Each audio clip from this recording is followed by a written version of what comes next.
We live?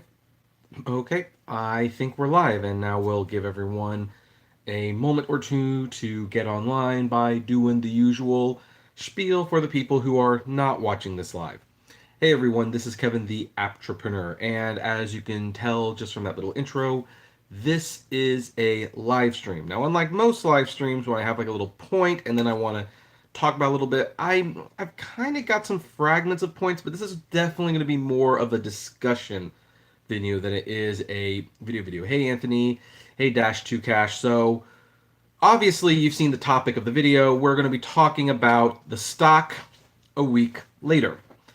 Now, I'm not going to make any claims this is going to be a short one. This will probably be fairly long. If you're watching this in the future, you'll be able to see how long it is. If you're watching it live like you are right now, like Cliff and Let's Roll Tina are, well, we don't know how long this is going to be, but we're going to talk about it a little bit. But hey, you know what? It's fine. So, hey John, hey Juan, and okay, 28 people Saturday at 2:30 in the afternoon. Yeah, that's a pretty good show out. So anyway, it has now officially been a week later with the Uber stock, and there's a couple stories about the stock that I still want to discuss, and I probably would have discussed it already had Katie not wound up in the hospital a couple nights ago, which threw the whole weekend off. A note to anyone who wants to be a YouTuber, this is one of the downfalls to being a YouTuber. Unfortunately, when you're used to doing videos every day, the algorithm really punishes you when you have to take a day off, but you need to actually, well, you need to still prioritize your family over this. So I was thankful that I was able to do like a quick live stream yesterday to thank everyone for 14,000 views, not views, subscribers. Thank you very much. And now we're going to talk about, oh, she's doing fine, Tina. She's doing much, much better than she was yesterday. Now, what's this? Oh, and by the way, we're going to have like a free movie giveaway for this particular episode or live stream. So yeah, stick around. I'll figure out when would be the best time to give away the movie. But anyway, it has now been a week since Uber went public. And while I'm talking about that, it dawned on me I should probably go to my channel so I can moderate the comments. And, well, here's the thing. The stock did bounce back a little bit. Hey, Chris, always good to see you here. But it's still not doing great. And when I say it's not doing great, but it's bouncing back a little bit, and when I have my GoPro and everything set up, we'll be able to look at the monitor at the same time, but it hit an all-time low of $36.26. So it had lost over about 10% or so of its value within the first few days. That said, it did do a little bit of a creep back upward, got as high as $43.84. For the record, that is just a little above the $42 that it launched at. So at one point, they were getting just a dollar or so more than what they had launched at. But it ended the week at $41.91, so it's kind of on the downward trend again. Now, what's that mean? Who knows? Frankly, I think Wall Street is still trying to make heads or tails of Uber because this is a company that they supposedly haven't dealt with too much. Oh, Rocket Man got a 4-minute standing ovation? That'd be great. I definitely want to see that movie. You know, because what Lyft and Uber and Pinterest and Slack, they are entering Wall Street with a Silicon Valley mindset. Silicon Valley, their mindset is your company is to sustain substantial losses when you start out because you need to grow and grow and grow. That is the key. It is growth. And once you grow to a certain point, then the money will start trickling in. Google lost apparently a lot of money, and now they're super. Apple products Apple was losing money for years before they were making money. Granted, that's because their products weren't selling well. I know that the Macintosh 2 was definitely successful, but for a while they weren't making money. And then you had Facebook. Facebook ran without ads for years. Um, Katie's feeling fine. Uber for Dummies, thank you for asking. Much better. And she's on a bland diet right now. But Facebook pretty much was operating for free until they, started putting ads in, and they figured out how they could mine our data for profit. So it's not. Oh, and by the way, Netflix is also losing a lot of money, but maybe they'll be profitable if they ever pull the trigger and raise the prices, start releasing DVDs, and embracing theaters. They start doing all, and maybe start shopping their series around to TV networks for syndication deals. They actually might be very, very lucrative. That's where I think their content in the future is going to lie. But yeah, these companies, they lose lots and lots of money. And then you have the whale of them all, Amazon, that lost money for 20 years.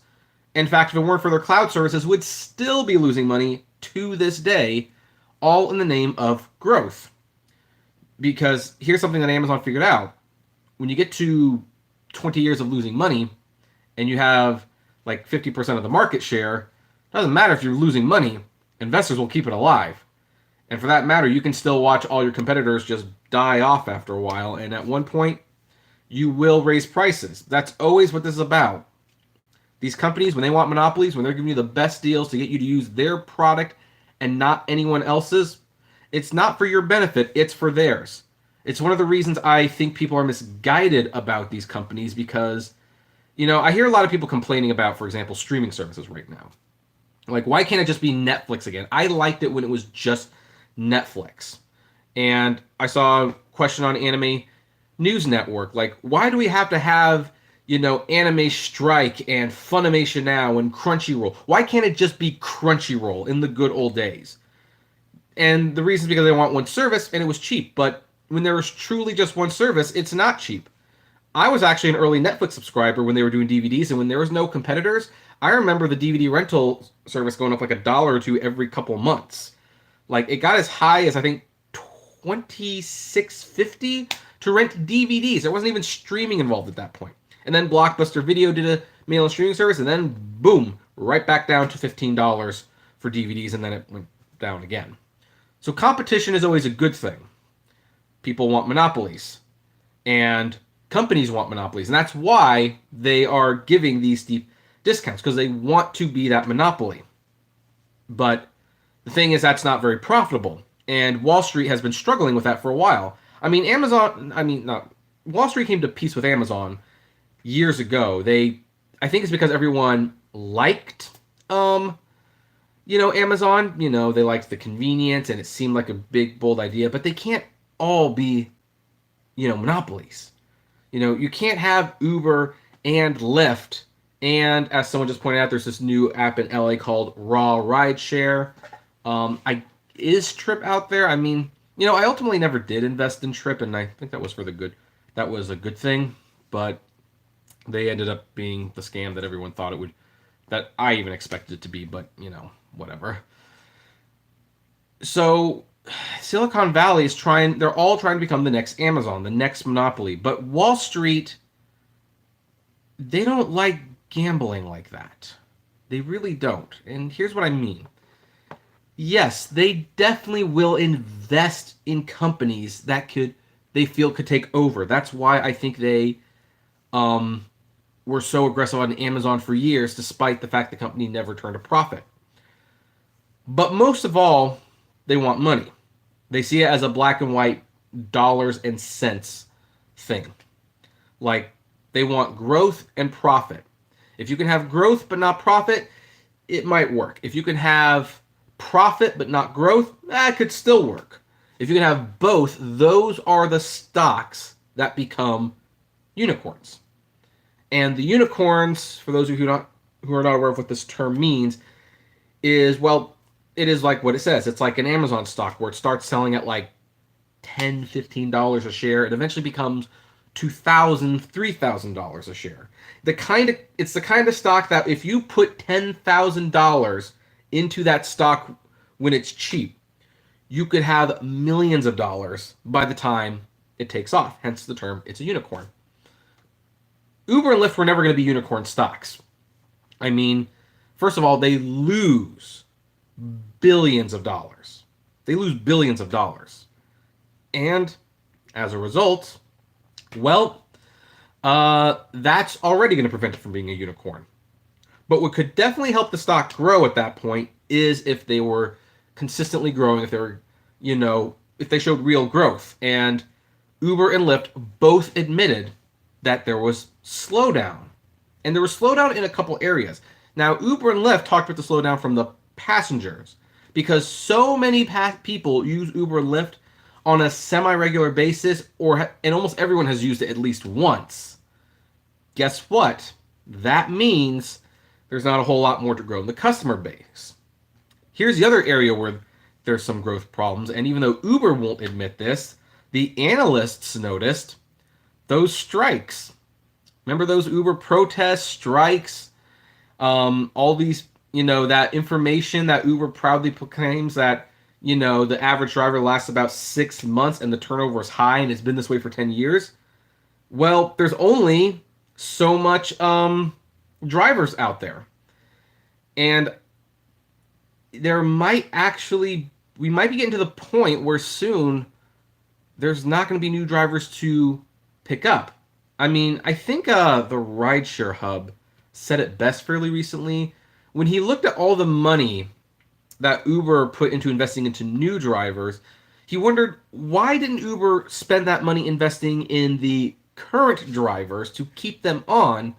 Because they're the ones who want to do this would do it a lot longer if you incentivize them. But why don't you incentivize people who are experienced and know the system, rather than always just pulling new people to give it a try for some extra beer money, or, because they need to get a tooth fixed or something. So, sorry. I actually haven't had soda for a few days, so this was kind of a treat today.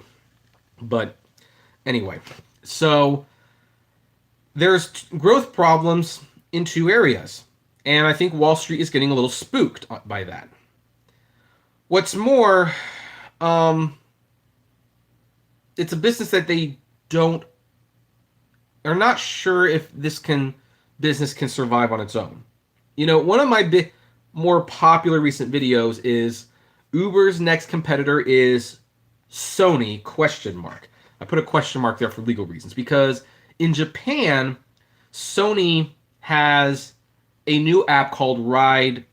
I think that's what it's called anyway. Let me double. I need to double check on that one. While we're at it, let's open there. But I believe it's called Ride S, and it's not strictly speaking a ride-sharing app. It is a taxi app, which is kind of what Uber does in foreign countries, by the way. And what it does is it calls, a taxi for you. It connects all the taxis to a, big server, S.Ride. That's what it is. That makes more sense for Sony Ride. And they can call the taxis. Now, rideshare is illegal in Japan. That's one of the reasons they're doing it. But just think about that for a moment. That sounds a lot like rideshare, but with taxis. What if, say, Sony brought that to America?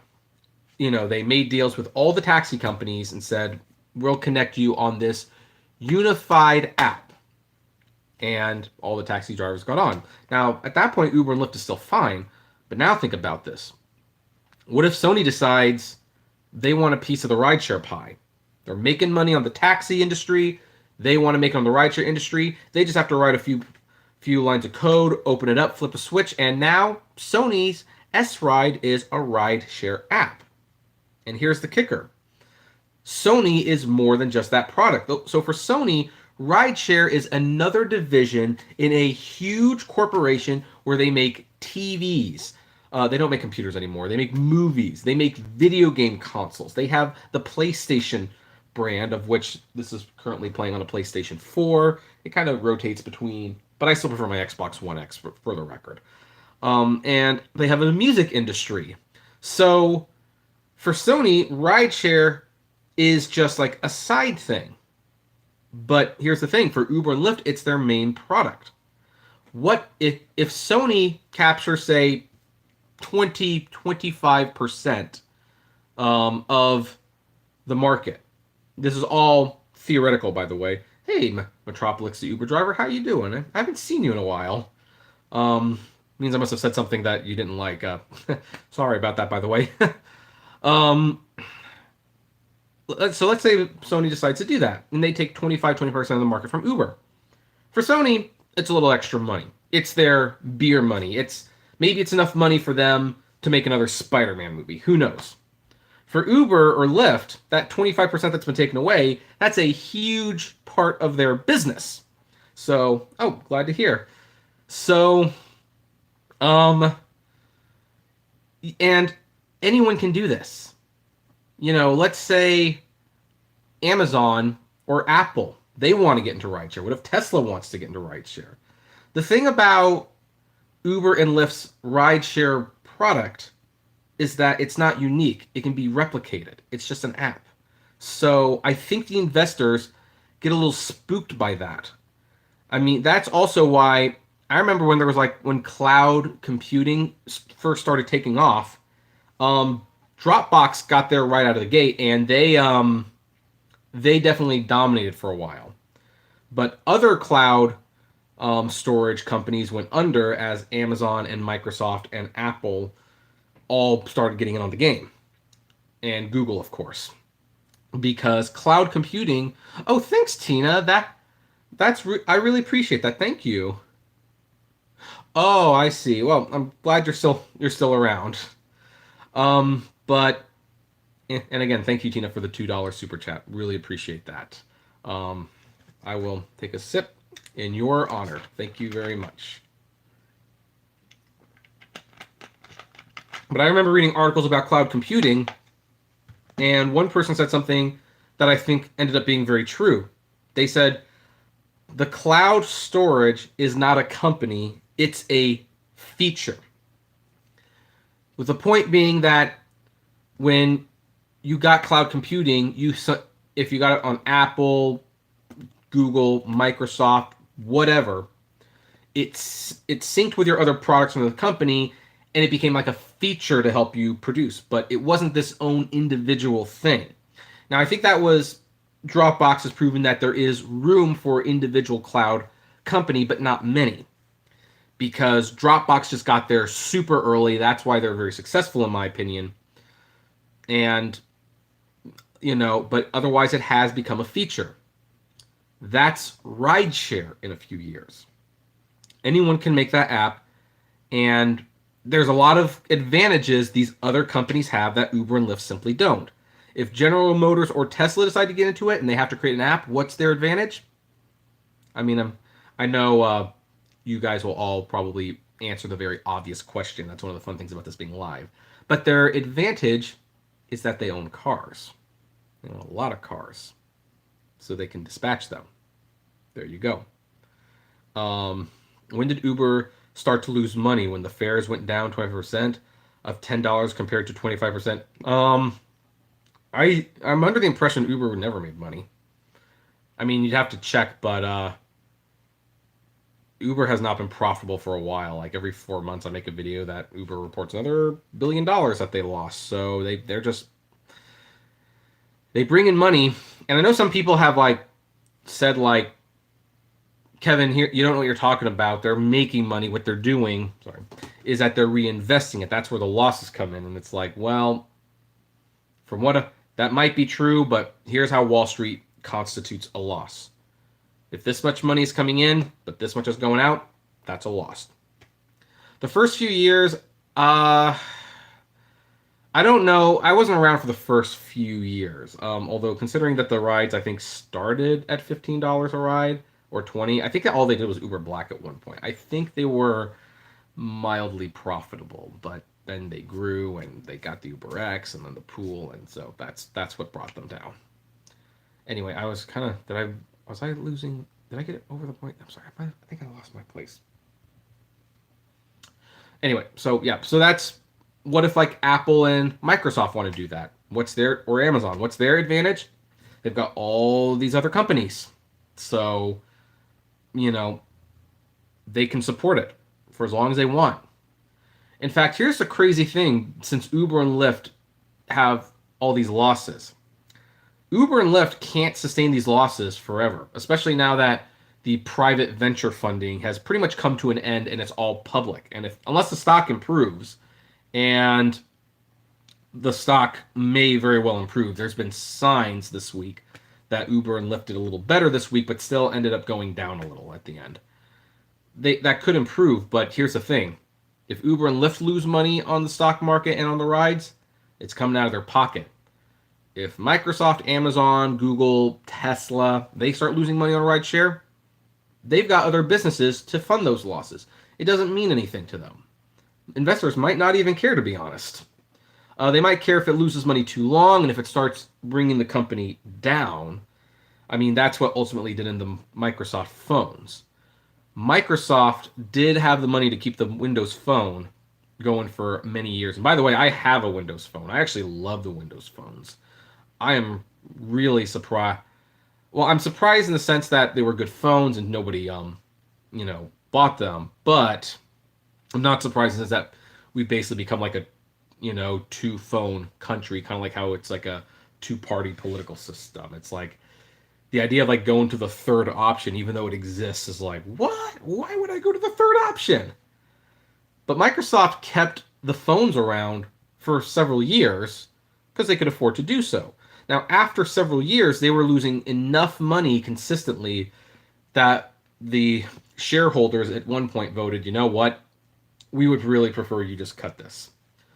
We would prefer you cut this now and get rid of it. And they did. They also wanted to shut down the Xbox brand, but the CEO still saw some good potential there. My Xbox wasn't really losing money, just wasn't as popular as the PlayStation or Switch. And now with their new app, Xbox app thing, where they can be on like computers and switches, that might turn around for them quite a bit. So, Kevin says, "Are you a driver new to the channel?"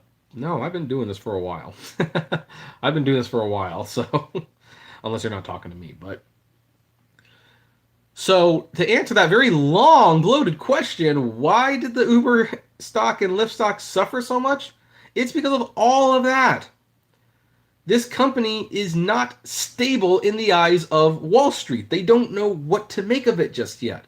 And they're going to take the wait and see approach.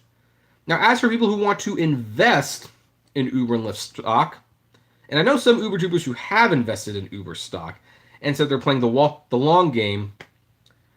And I'm not a financial expert, so take this with a huge grain of salt.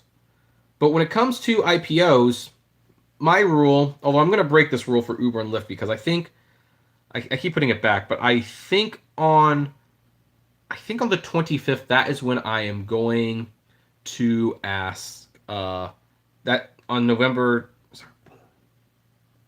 It's so hard to read the comments and talk at the same time sometimes. Sorry, guys.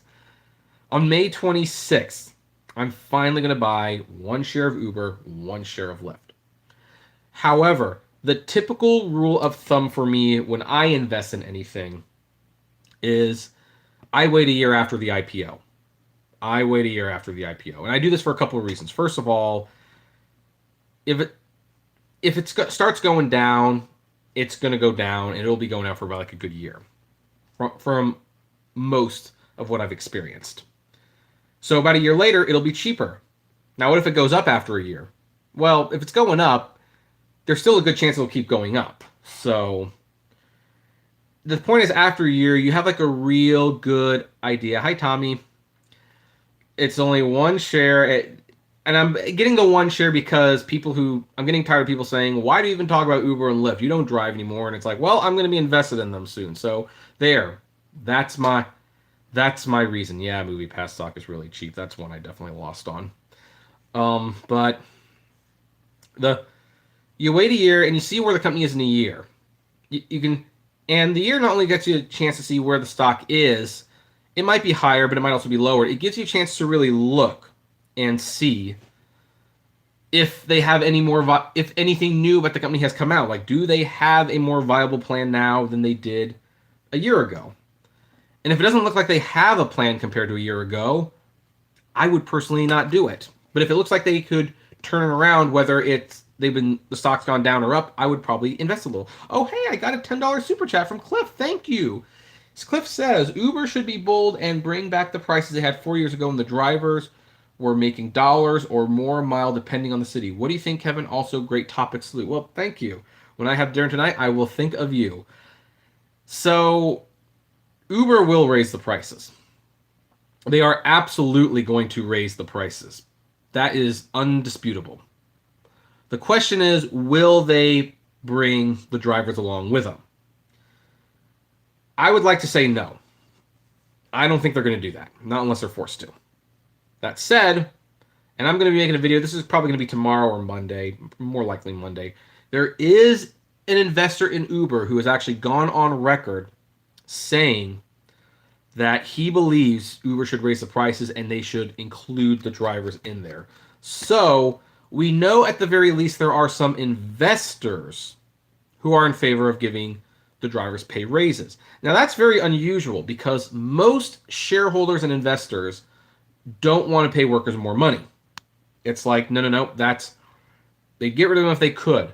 But I think Uber and Lyft is in a unique situation where they know, the investors at least know, that the drivers are the lifeblood. And they see the protests. They watch the news. I mean, if you want to know how big the Uber and Lyft strike was that day, that was the #1 trending topic, and that was the day the Royals announced they had a new baby, or the baby's name, Archie.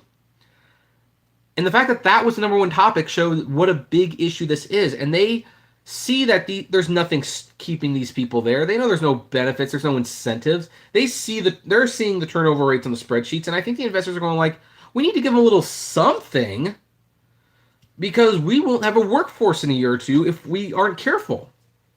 So, and a lot of investors can see that, hey, we can raise the prices, we can pay the drivers a little bit more, and we could still be cheaper than a taxi. Everyone sees that. It's just a question whether or not Uber will do it or not. Because here's the other thing about investors. If we don't get a rate increase soon, and we get to another earnings report and there's like another $1 billion lost, it's going to get very hard to convince investors to vote yes to raise the pay for the drivers. So, is it going to happen anytime soon? No. It's not going to happen anytime soon.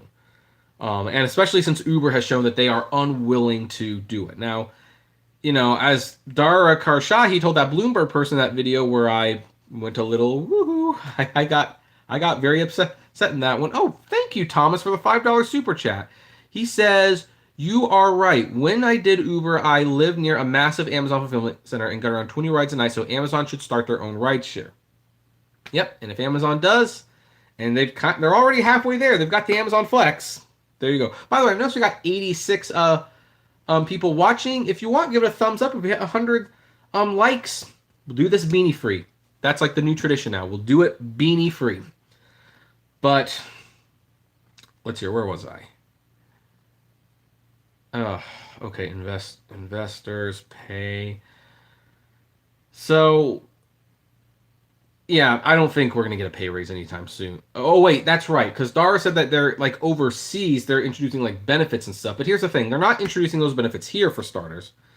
Secondly, they're overseas. They're doing it because the Transportation for London Board forced them to do that.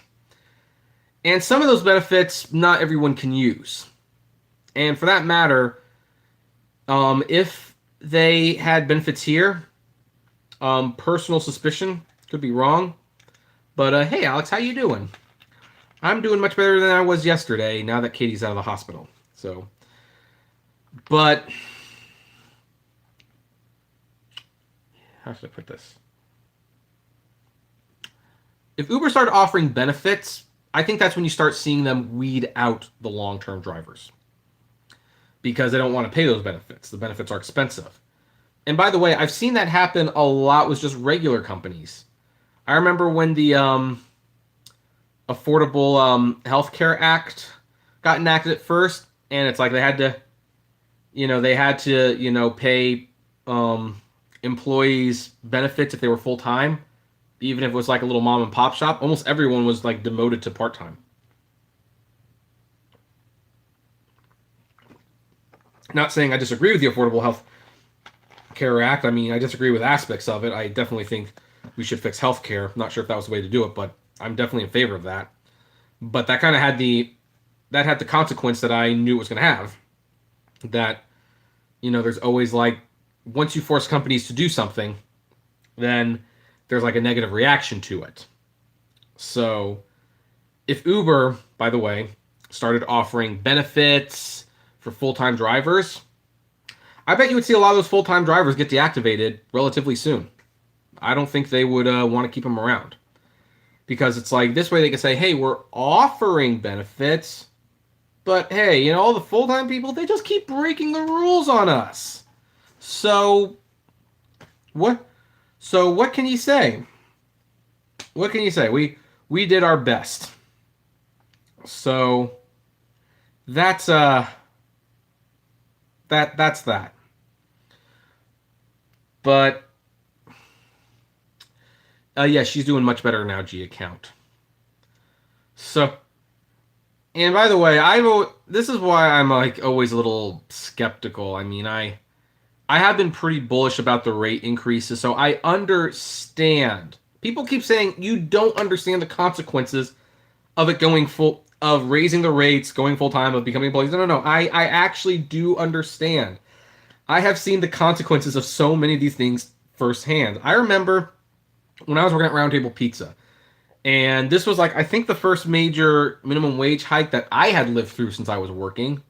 I think we got like an extra $2 an hour, something like that. I think the minimum wage went from like $7.25 an hour to $8.50 an hour, something like that. No, it wasn't two. So it wasn't. No, it was $9.25. I'm sorry.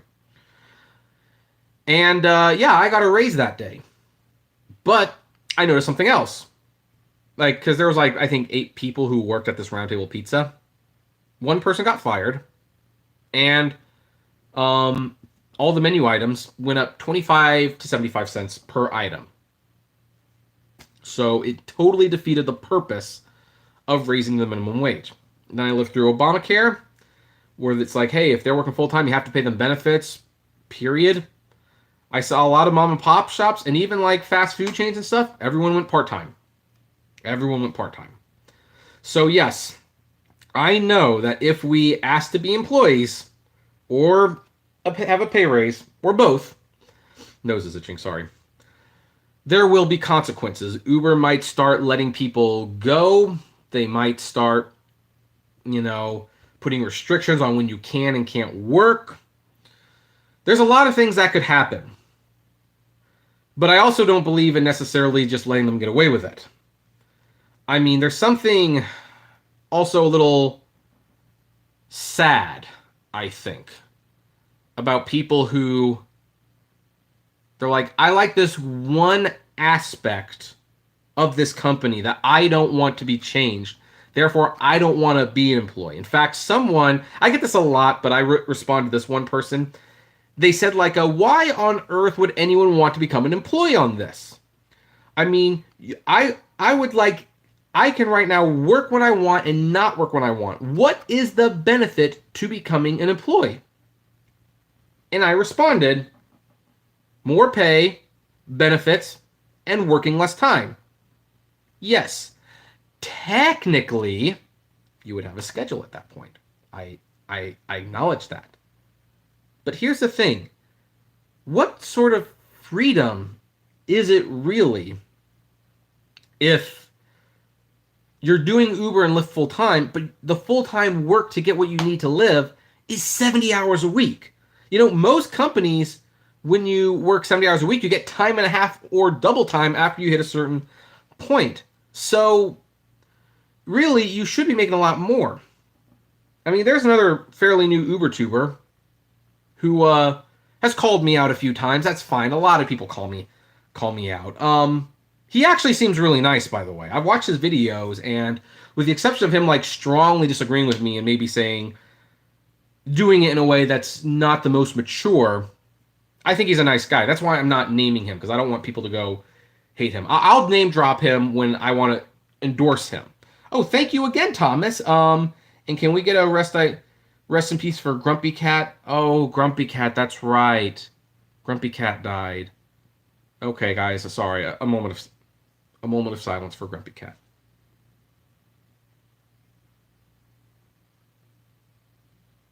Okay. Yeah, I loved Grumpy Cat. What can I say? I forgot about that. Uh, but he commented on one of my videos, and he said, I make this much a week as an independent contractor. I know the system. You just got to stop being lazy and complaining. All right, fair. I've heard that complaint before. I responded, um, and said, take what you're making now and triple it, because that's how much you would have been making 3 years ago for the exact same amount of work. So I don't know. Like I said, I've acknowledged that the ability to get on and get off on the app whenever you want, that is a very, very strong pull for a lot of people. It is a very strong pull for a lot of people, especially if you're doing this part-time. Now, let's address the whole part-time thing, because some people say they don't want to do it full-time, they want to do it part-time. And so to have them be employees, you might not be able to do it part-time. Well, first of all, I do believe that Uber would offer part-time positions. I do believe they would. But here's what the middle of the ground could look like. And by the way, Uber can implement them themselves. And they don't need the government to do this. What Uber could do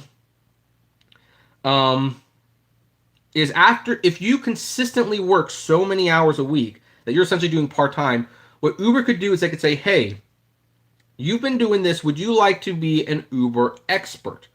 And here's what entails with an Uber expert.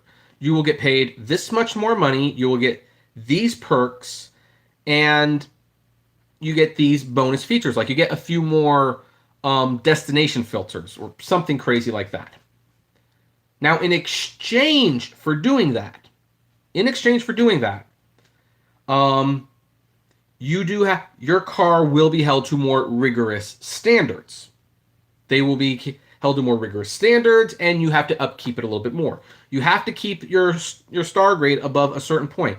If you have a luxurious vehicle, you have to pick up an UberX person if they are part of that, frequent rider program thing where they get free upgrades. You have to pick them up, even if for that trip you might make a little bit less money.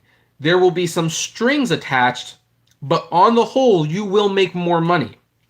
And if you do just regular part-time, then you have the standard rate that you have now. It's just extra money. Nobody cares. But if you're doing it frequently, should be real, tangible rewards for doing it regularly. And yes, you have some stipulations. And by the way, if the driver says, hey, thanks for offering, but no thanks, I'd like to stay at the old rate because I would like to not have to do these things, then that's their choice. That's what negotiating looks like, and you don't need the government to get involved. And I think everyone would be fairly happy with that. And by the way, it would have to be set up so that it would be like an average. Because when I worked at Disney, with the full-time status thing, you had to maintain an average of 30 hours a week. And they did that so that if there were like a couple weeks where you dipped below 30 hours, you wouldn't be in danger of losing your full-time status. So there's ways to do this. There is ways to do this. And of course, with Uber charging what they charge, it'd be doable. Now, again, maybe these features get implemented and then Uber starts deactivating full-time people anyway. They do it to create a facade that they are embracing the full-time drivers, but really it's an offer name only, and very few people actually get to take advantage of it. So that could be a real concern. 32 hours is actually considered full-time. Actually, 30 hours is considered full-time here. It is.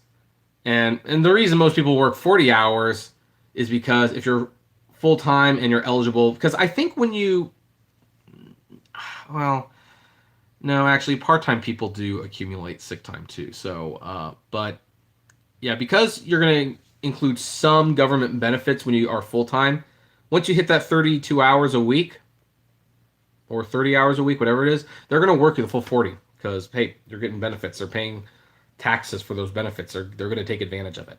So, yeah, there you go. I see there's like a little discussion about whether there should be a minimum wage or not. Uh, that is a topic I see.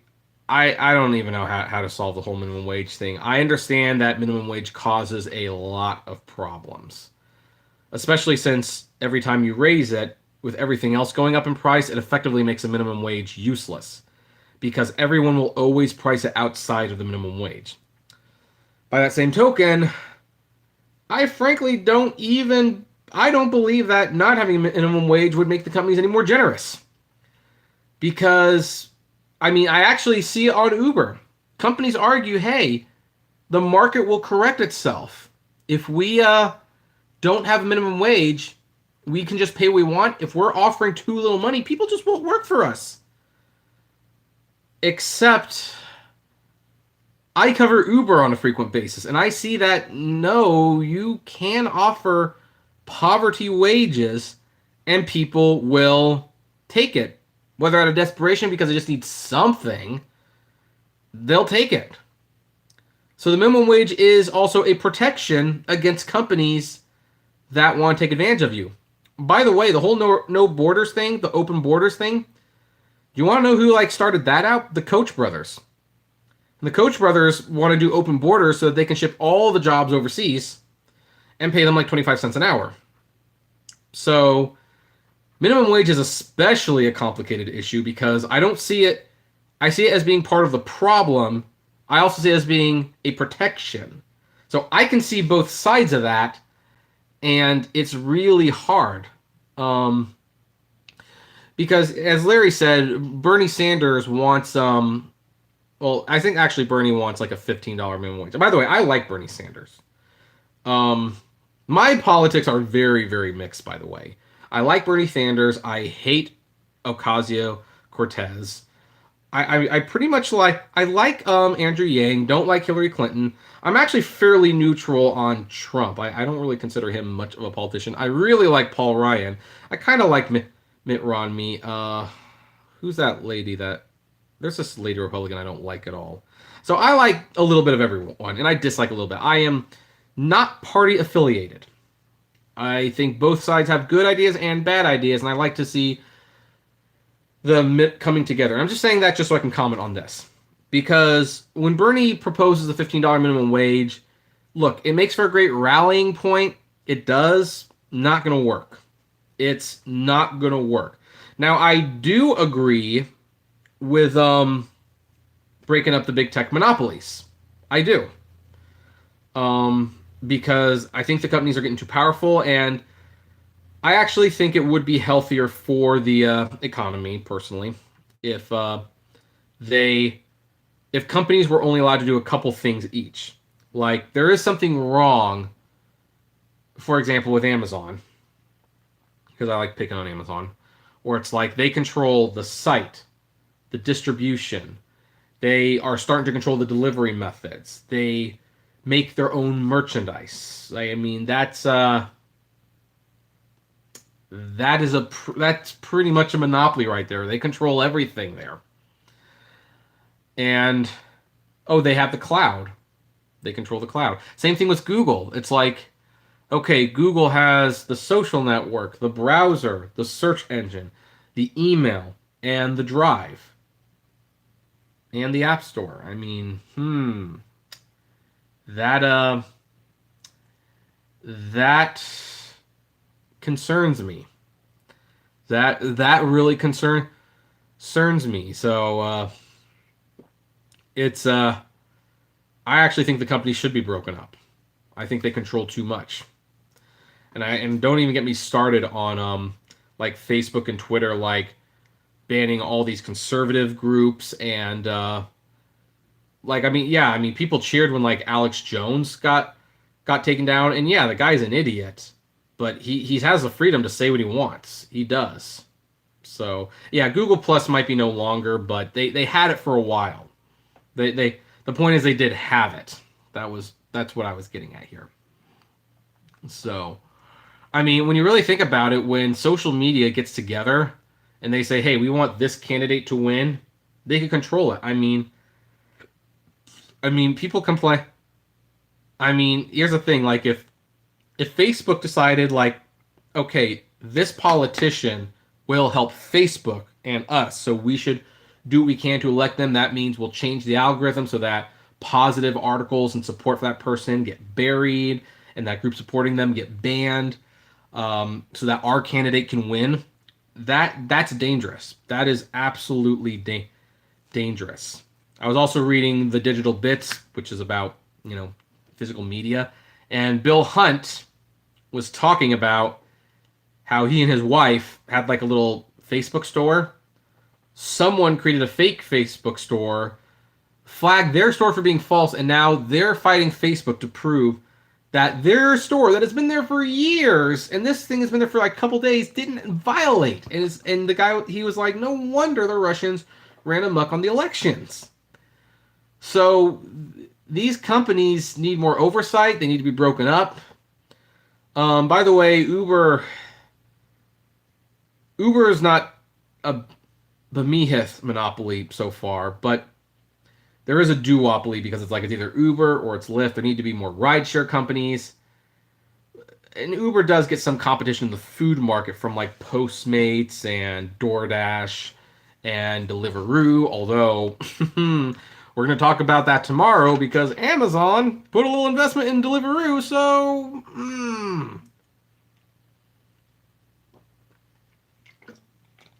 like truly scary. Metropolis said, if you know your market, you can make decent money. That is true, but that does not change the fact that you would have made a lot more money a few years ago. Because here's the thing that some people who have the tricks, so to speak, because guys, tricks have always been around. They have. Yeah, you have tricks where you can make a lot more money now, but you do realize that if you were using those tricks 3 years ago, you'd be making more money still.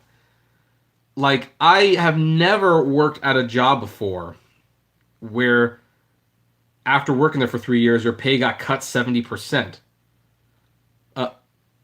It's like, yeah. Oh, did I mispronounce that? I'm sorry if I did. But and in any other job, people would have left. There was a story a few months ago at Sonic Drive-Thru, which, by the way, I know they're bad for me, but I really like Sonic's chili cheese dog. Don't worry, only have it like once every few months, but I really do like that chili cheese dog. Anyway, at one store, I think they cut all of the workers' pay like $1, and you know what happened? They not only cut the pay by like $1, but they cut the hours because they were trying to save money. And you know what the Sonic employees did? The Sonic employees all quit at the same time. They locked up the door. They put a sign up, basically. In fact, let me read this sign. It's funny. Katie's texting me right now, like, "What are you doing?" And it's like, "I'm live, Katie." Sonic employees quit. Let's look. Okay. This was awesome. I really wish that Uber drivers would do this. They quit, locked up the door, taped this notice onto the door. It says, "Warning. Due to terrible management, the whole store has quit. The company has been sold to people that don't give a F about anyone but themselves. Sorry for the inconvenience, but our team refuses to work for a company that treats their employees like they are when they have put everything into this store. We have worked too hard for too long. We are all off to better things. So to the new owners, F you, sincerely, X Sonic crew." Man, don't you just wish Uber and Lyft drivers would do that? Shut the store down for a good week. Now, yes, of course, eventually the store reopened. New employees were hired. But there you go. That's what standing up to the powers that be looks like. It cost Sonic money to do that. That was a costly mistake. Now, granted, maybe in the long run, maybe it doesn't matter, but you don't see these sorts of things going on with Uber. So, I don't know. I mean, unfortunately, the sad reality with like a lot of companies is that, well, usually they just have to wait a couple weeks, maybe a month at most, and new people who are desperate for work do eventually come in. They do eventually come in. So, there you go. But I'm going to save this picture. And I am going to use it as a thumbnail one of these days. I am going to use it as a thumbnail one of these days. You know, folks, can you hold on one? Nah, I can't do that anyway. I know. I'll send her an email.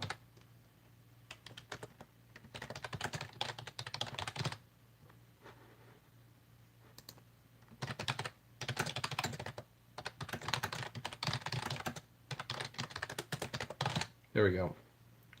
For Katie. Oh, hey, Mandy. How you doing?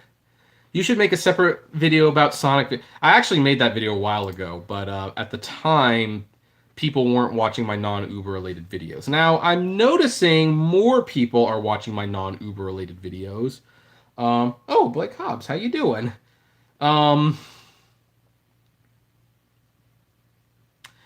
Yeah, I agree with you, Blake. How should you divide 10 trips an hour between 20 people? I don't, I'm not good at math. I'm not even going to pretend. I failed. Yeah, look, Blake Hobbs, I agree with that. The problem with Facebook and Twitter is that they're very selective over what violence they're okay with and which ones they're not okay with. Like, for example, when some journalists started losing their jobs and people were tweeting to journalists to learn to code, because that's what journalists have been telling people for years. Learn to code. Your job's going away. Learn to code. And now they were losing their jobs, so people tweeted back and little like, learn to code. And they got really upset, and a lot of people got banned. But when you have violence against Trump, for example, or the Covington boys, in fact, there was an actor who said, hey, can someone please go and punch this kid for me? Like, and one porn star even said, I will blow anyone who punches these Covington boys. That's enacting violence. And by the way, we now know that they weren't doing anything wrong. They were just standing there. And Twitter was totally fine with that. But you call a trans athlete he when they prefer to be pronounced as she, you got to ban that. So there is a big, big discrepancy. If you want to be against hate speech, that's fine, but you can't be that selective when you're removing things. I agree that the with the Alex Jones things about that campaign he did against like the Sandy Hook kids. I think that's what did him in, but. Again, they are very, very selective over what again, I've just named some examples. So, and I think some people sometimes like forget that we all I think most people are on the same page when things are egregious. I actually kind of lost touch with like a friend because we had a disagreement, but on Facebook they posted a picture of a Obama doll hanging, like looked like it was being lynched, and said, "So why wasn't it a problem when Obama dolls are being lynched, but it's a problem when Trump dolls are being lynched?" And I responded, "It's not good either way. In no circumstances should you be suggesting the President of the United States be hanged, whether it be Obama or Trump. And she really got into it. Me like, well, you didn't see, well, you didn't, I didn't see you, you know, against that. And it's like, well, I was against that, and I don't think it's good they do it for Trump. I don't think it's good they do it for Obama. But that's the thing. People only see it one way. So, I'd like to join one of your group vids. Thanks. What? Oh, yeah. Yeah, the like button. I mean, we're probably going to be wrapping this up in 10, 15 minutes. But, yeah, if we get above 100 likes, then, yeah, we'll do it beanie free. But, anyway, so Facebook just needs to, like, hey, if you enact violence towards anyone, doesn't matter if it's the president, a hate group, it just doesn't. You gotta, you gotta ban them. By the way, should be noted, Antifa, they've been classified as a terrorist group by the FBI. And Facebook and Twitter is like, no, they're not terrorists, they're political activists. It's like, no, they're terrorists. They pretty much are. We have multiple videos of them just outright attacking people. So, to me, they're exactly the same as the Ku Klux Klan. They're both hate groups, in my opinion. But, that's where I'm going to end that. I really do feel uncomfortable talking about politics because it divides people so much. My stance is that I think we should, because here's the thing. The strengths of Ronald Reagan and Bill Clinton, both men, were that they understood that when you talk to one another and when you listen and when you were nice to one another, good things happened. And both men, that's why they were very effective in their speeches, in their dealings. That's why when they met with leaders, they were usually very successful in what they set out to do. So that's why I'm not a Republican or a Democrat. I don't want to affiliate with a party that says the other party is my enemy. They're not. They're my brothers, they're my sisters, they're my friends, they're my family. And yes, some of them don't like me, and some of them I don't like them very much, but it doesn't matter. We're all human, and I think we all want the best thing for one another. So,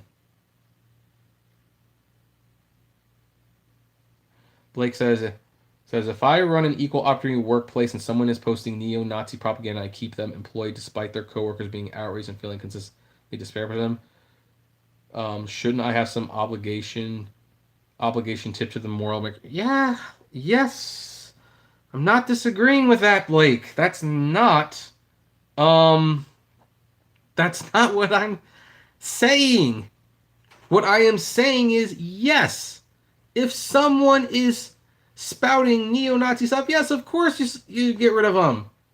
But you don't look at the other people who say, I think we should hit them, we should kill them, we should attack them, we should not let them sleep, or it's like, or spout very racist things, but because they're on my party, it's like, well, that can slide. No, it's if it's hateful, if it's really that damaging, it all needs to go, not just one side. And I don't even know why you're bringing up the neo-Nazi thing anyway. I haven't, like, I don't know why this is a thing. Like, why are we talking about this now? I think about it. I'm against the Nazis. I'm against the extreme activists. I'm against the far right people who are trying to remove the abortion rights, and I'm against the far left people who are saying we can't say under God in schools.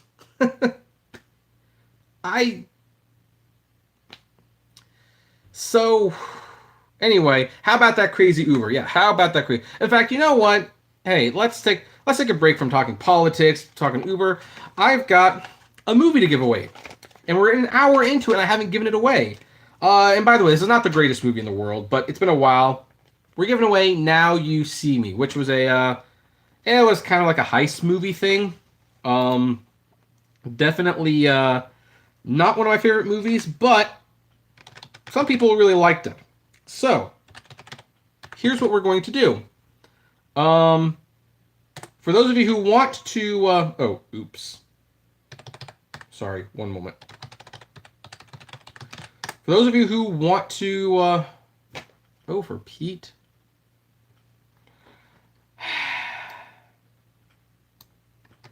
This...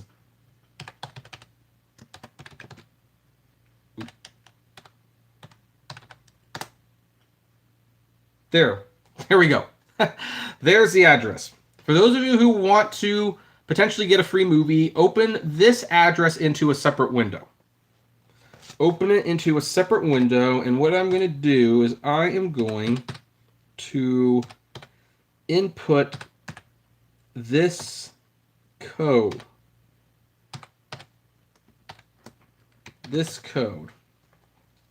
And I will put up in a moment. And what you've got to do is you've got to copy this code. And like I said, it's good to have the separate window open. And whoever is the first person to redeem this gets a free copy of Now You See Me. So I'm seeing everyone's quiet now. So, you know, I think everyone's waiting to get a free movie. I've never given a virus to these. So anyway, we are going to share the code now. That's the code. So copy it, share it, put it in that website address. See, and if you get the movie, let me know. Let me know. Because we're going. So, no, this is for your house. Powerful Young Moses, you got it? I thought you were saying it's a trap, though. I thought you were saying it's a trap not to do it. But, hey, if you actually did get it, then good for you. You lie. Okay. That's what I thought. Anyway, movie might still be up for grabs. We're going to stick around long enough to find out who actually gets it. And then we're going to wrap this up because I have got a walk to go on. And, you know... Let's do this. That does not apply. I don't own a television. So how are you? Oh, you're probably watching this on the computer then. That's why. See, now that I watch YouTube on my television, it's kind of hard to do it on the computer now. It really is a lot nicer on TV then. But anyway. So.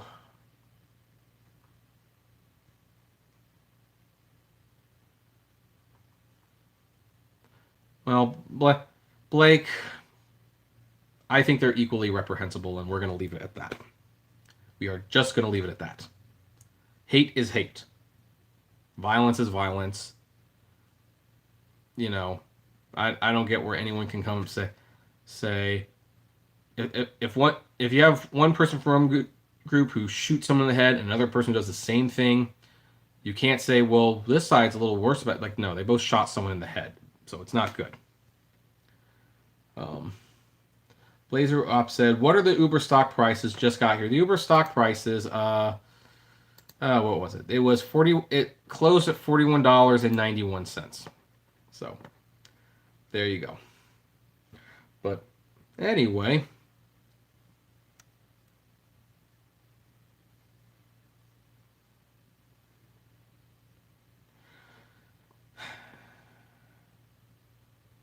Blake, the subject is dropped. You know my stance on this. I mean, that group gets through with legal loophole. So does the other group that I was talking about. The hate group is a hate group. That's all there is to it. We're leaving it at that. The mandatory converter box? What on earth is a mandatory converter box? Are you going to see John Wick Chapter 3? I hear it's really good. Yeah, I'm going to see it tomorrow. Okay, see you later, Larry. Well, you were here almost the whole time. Thanks for staying here the whole time. My passenger can't figure out how to win this for me. I see. So you're driving. So who got the movie? I always wonder, who gets the movies? That would be powerful. The cable box you used to plug in, right? Oh, the cable box? Yeah, well... You never needed cable. It was just something people told you. Oh, Backstreet Driver got it. Okay. Well, I hope you enjoy it. I hope you enjoy your movie. My opinion is really not that great, but what was I going to do? Throw the code away? So I figured I would let everyone have it. So, oh, you're welcome. So anyway, we're starting to see people, the hour mark is usually where we start getting a little, people start getting a little antsy, so to speak. So that's where it's time to start wrapping things up. But for those of you, but anyway, here is a link to the Facebook group if you haven't checked it out already. Here, oh, no problem, Blake. That's fine. And it was a good discussion. I mean, before we go, let me just make this clear, because I know me and Blake kind of had like I think it might be perceived that we had that we might have had this public disagreement, but we really didn't have that much of a public disagreement, because here's the thing. We both agreed that, white supremacy is bad, and I don't like it. Where we disagreed a little bit is that I felt that other groups who equally are racist in the other direction are equally bad, and he feels that the KKK is worse, and that's a stance a lot of people take. Like, we find this group that we all consider the worst. Like, heck, even I do. Like, even on a smaller scale, like with Amazon, I consider them to be the worst. And yet there's other companies that do things they do that I'm not as upset about. But at the end of the day, I think we both agree on the same page that racism and hate is wrong. The only thing we're disagreeing on is whether or not there's like a semantic involved. Like, he feels like this one group is worse. I disagree. I think they're both equally bad. But it was a good conversation, and I like having conversations like that. And it was done respectfully. Like, I listened to his point of view. I hope he listened to mine. We discussed it. There was no name calling. So that is what Flame Responsibly means. You can publicly disagree, but you do it respectfully. And when you do it respectfully, a lot can happen.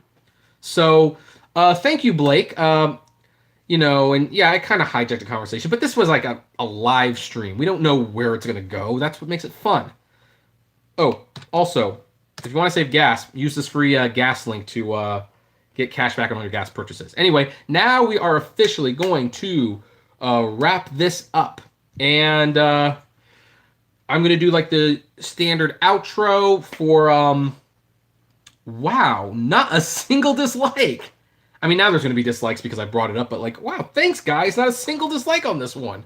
And if anyone's going to need a dislike because I got a little political, I thought it was going to be this one. But anyway, here's the standard outro. Oh, well, congratulations, little roller scratcher. Maybe it gave out 2 copies. I don't know. But anyway, here's the outro for the people who might not have been watching this live. And if you weren't watching it live, but you're watching it after the fact, thanks for joining us for so long. That was really nice of you.